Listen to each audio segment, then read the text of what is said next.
Letter 20. I was hungry. Dear Lady Mary, there is perhaps only one area where I differ with you in your appreciation of Turkish culture. In the letter describing your dinner with the Grand Vizier's lady, you lament, "She entertained me with all kind of civility, till dinner came in, which was served one dish at a time, to a vast number."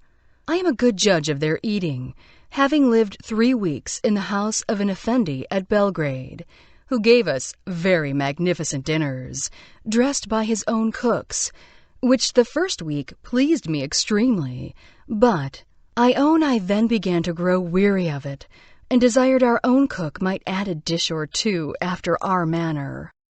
O Lady Mary, bring those vast number of dishes unto me, should you not want them. Contrary to you, I never weary of the wide variety of foods available in Turkey. I will admit, though, that I have heard others express this same sentiment as you do concerning the alleged monotony of Turkish fare. Once in Antalya, I met an Atlanta peach of a lady, a southern belle from the tips of her frosted locks to the tips of her manicured nails.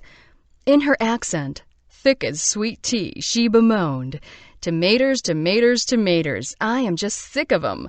They eat 'em at breakfast, they eat 'em at lunch, they eat 'em at dinner. Everything you get here has tomaters in it. I just can't wait to get home and get me some good old gravy and grits." I was not going to try to convince her that, quite frankly, my idea of paradise is a place where you can eat tomatoes from morning to night. So I let it pass. Despite the tomaters, or because of them, I consider Turkish cookery to be a veritable cuisine, and one of the most elevated of the refinements of the country. In this letter, I do not want to convince you otherwise about your unenthusiastic reception of Turkey food. I do not want to go on and on about the savors of the table in Turkey, or describe the taste of every dish. That I will leave to fanatical food writers. I just want to share with you some of my personal joys with the dishes I have appreciated along the way. Turkish food is like the Turks themselves, direct, uncomplicated, straightforward, savory, and bountiful. Just as Turks have faces that are immediately readable, so it is with their cuisine. There are no hidden agendas, secret ingredients, tour de main, or elaborate reduced sauces in this food. It is bold and direct, and you know exactly what has gone into its making. Yet simple does not mean boring, for these dishes are some of the tastiest I have ever enjoyed. And I consider myself well versed in the joys of cuisine reputed to be the finest in the world, that of France, to be able to make such a comparison. Now, it is true that you must enjoy lamb, and lots of it, to appreciate this cuisine, for that is the coin of the realm. Pork is forbidden, and beef is not common in every region. Yet failing that, farm-fresh chicken and a sea-fresh fish from the 3 different seas that surround Turkey, the Black, the Aegean, and the Mediterranean, await you at every turn. Even though Turkey is a country of heavy meat eaters, life can be a paradise for those who do not eat meat. And this is where I find the greatest joy in the Turkish table. I know of no other country that is so accommodating to those who choose not to eat meat. The cornucopia of fruits and vegetables is unparalleled, even in France. The tradition of cooking vegetables in olive oil and serving them up as starter dishes can transport any vegetarian from earth to heaven. It is humorously said that a Turkish man can divorce his wife should she serve him eggplant in the same way twice in 1 month. Such is the imaginative variety of their vegetable styles. Personally, it is perhaps because I enjoy modest, uncomplicated fare that I find so much to appreciate here. I eat simply, the humble dish of rice pilaf with chickpeas and a dollop of full-fat yogurt on the side, served with loving relish, even in the most unpretentious truck stops, is one of my most favorite meals on earth. Ayran, the yogurt drink that is the beverage of choice with most meals, reminds me of the pitchers of buttermilk I drank as a child at our Midwestern dinner table. And what would be my second favorite meal in Turkey? A perfect fuzzy peach, round as a baseball. You have never tasted what was intended to be a peach in nature until you have had one in Turkey. Flawlessly ripe, of flesh both soft and firm at the same time, bursting with sugar that smarts the tongue, and juices that squirt to cover every taste bud of your mouth. In contrast to very simple fare, one can also find the remnants of the sophisticated cuisine of the kitchens of the Topkapı Palace, as refined as the Sultan for whom it was prepared. Notable food historians are documenting these dishes and their preparation so that they will not be lost. And it is certain that the less complicated versions of these dishes that have filtered down to the Turkish kitchens of today provide the same level of enjoyment to the 10 million households in Republican Turkey as they did to the courts during your time in Ottoman Turkey. Everything is fresh in this country of Turkey, picked so that you can still feel the warmth of the tree in the apricots and the bricks of the oven in the crust of the bread. Their food is as varied as the countryside and its people, with a wide range of pride-filled regional dishes available in every corner. This is a food of affirmative flavors, from pungent honey, pungy chive-flecked cheese, potent pastourma, air-dried cured beef, and tart and tangy Aryan. I have already spoken to you about the joys of the Turkish breakfast table, but Turks are perhaps at their finest around the dinner table, borne witness by the custom of their mezes, the myriad of assorted little dishes that start off the meal. Like a small snapshot of the country, they are varied and tempting tidbits that always leave you wanting more. I enjoy the way Turks eat their mezes communally, with the whole table sharing from the same platter. Several meze dishes, sometimes up to a dozen, are placed on the table, and everyone dips in together, creating a sense of community that is instinctive and nurturing. Turks are big eaters, and they devour food with great gusto. They highly salt their food, without tasting or thinking. Some Turks will give an automatic 10 shakes of the salt shaker to any dish when it is put in front of them. Turks have a patriotic fervor. It comes out not only at the sight of their fluttering crescent flag, but also at their table. I once had a Turkish friend who had never traveled out of the country, and I spent much time describing to him the richness and delights of France, where I was living at the time, many of which are, of course, concentrated on their table. I used to dream about the meal I would cook for him, were he ever to visit me in Paris. One day, I started to describe for him what pleasure it would be for me to cook for him his first French meal. And then I proceeded to describe how I would compose the menu. Oh, for you, something special. To start, a soufflé de fromage, followed by a terrine de saumon aux épinards. And for the main course, an amiche de volaille à sauce roquefort, followed by a salad of delicate lettuces, a cheese platter, and for the grand finale dessert, a mousse au chocolat. Voila! I was drooling, literally, at the prospect of my menu, and for the joy of cooking for him. One of the greatest signs of love, I know. He got an alarmed look on his face and cried out, "Stop this nonsense! I don't want to eat these foods. I only want Turkish foods. They are the best foods, and all those other dishes just can't compare in any way."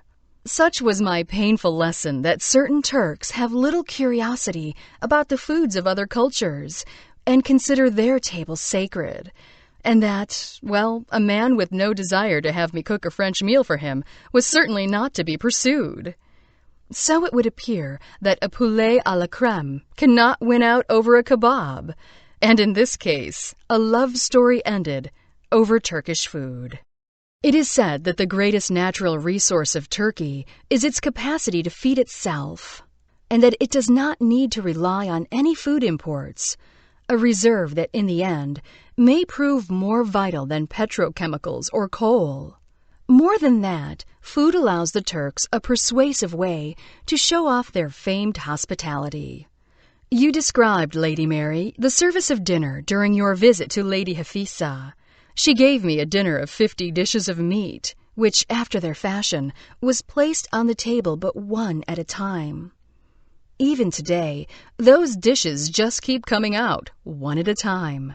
They are not served in portions like in Europe, but in a prolonged, drawn-out service, which fosters a growing sense of community with each successive plate. When I was first received in the family home I spoke to you about in a previous letter, I believe I was treated in no less a regal fashion than Lady Hafisa showed to you. In the cool of a garden pergola, I was served homemade manta, baby meat dumplings, a special of Kayseri, and fresh baked bread, followed by a crisp chopped tomato and cucumber salad, along with white beans and sauce. Next appeared the main course of paper-thin lamb chops, grilled with green peppers, and served with a rice pilaf, accompanied by a chaser of orange soda. The dessert course followed, comprised of a chocolate pudding with crushed hazelnuts and pistachios sprinkled on top. Yet it did not stop there. The table was cleared away, and tea was cooked. A huge samovar appeared along with some 10 dishes of different kinds of nuts, dried fruits, and apricots. Neighbors then dropped by, and along with them appeared huge trays of fresh fruit, melon, watermelon, grapes, a pear, and an apple on each plate for every person. Perhaps not the 50 dishes of your Lady Hafisa, but I can assure you it did not seem to be one less. Service in restaurants is always very refined, with a sleight-of-hand magic show of switching plates and cutlery with each course change. Your napkin is always folded if you get up during the meal, chairs pulled out, crumbs dusted away, and water poured for you. They do have one custom which takes some getting used to, but once again, it is done out of concern for you, as it is considered an affront to leave an empty plate in front of someone, so you will often experience your plate being whisked away while you are finishing your last bit with fork still lifted mid-air. You often get served your many dishes all topsy-turvy, not in the order you asked, often with substitutions, and of course, sometimes dishes that you did not request, for as I have said before, the waiter always knows what is best for you, despite what you voice as choice. When they open a bottle of wine, the cork is put immediately back in place. Or even better yet, they will insert in the bottleneck a napkin folded in an elaborate fan shape. All of this does not allow the wine to breathe. And despite trying to convince them of the necessity of this, they will firmly tell you that leaving a bottle open will only invite the flies to take a sip. France claims to have some 600 cheeses, which is fairly accurate. But not to be left behind, the Turks can claim bragging rights with the wide variety of their kuftas, dishes made with ground meat, and kebabs, dishes mostly made with lamb meat. The Turks were born to skewer, stew, and grill. There are some 291 different kinds on record, and an astounding variety. Meat grilled, stewed, fried, braised, roasted, or even just raw. Many koftas and kebabs are named after the region in which they are made, once again registering the pride of place felt by the Turks. Others are named after the way they are cooked, or after their inventor, or their special ingredients. Sardines, hamsi, or what they resemble, itsy bitsy, juzbas, chubby lady thighs, cotton budu, or bird heads, kushbasha kebab. Finally, I have yet to resolve a linguistic issue with the Turkish language, one that involves food. Why, oh why, when expressing I am hungry, is it always said in the past tense? Whenever I am feeling a little tired, sad, blue, or out of sorts when I am home in New York, I know exactly what I must do to remedy the situation. I get out some lamb, an eggplant, an onion, and a few of those tomatoes, and I get to work. The therapeutic powers of a kebab for me are legendary. As I peel that purple eggplant, I imagine the feel of the hot sun of the Anatolian plains on their skins. When I fry up those chunks of lamb and chopped onions in butter until they smell wonderful, my spirits start to lift along with the heady vapors. For you see, Lady Mary, when I cook a Turkish meal, I think of the copious bounty of food to be found on the tables of Turkey, and especially of the abundance of love to be found sitting around them. I am not, never was, or ever will be hungry in any way in Turkey. Sincerely, Kadria Branning.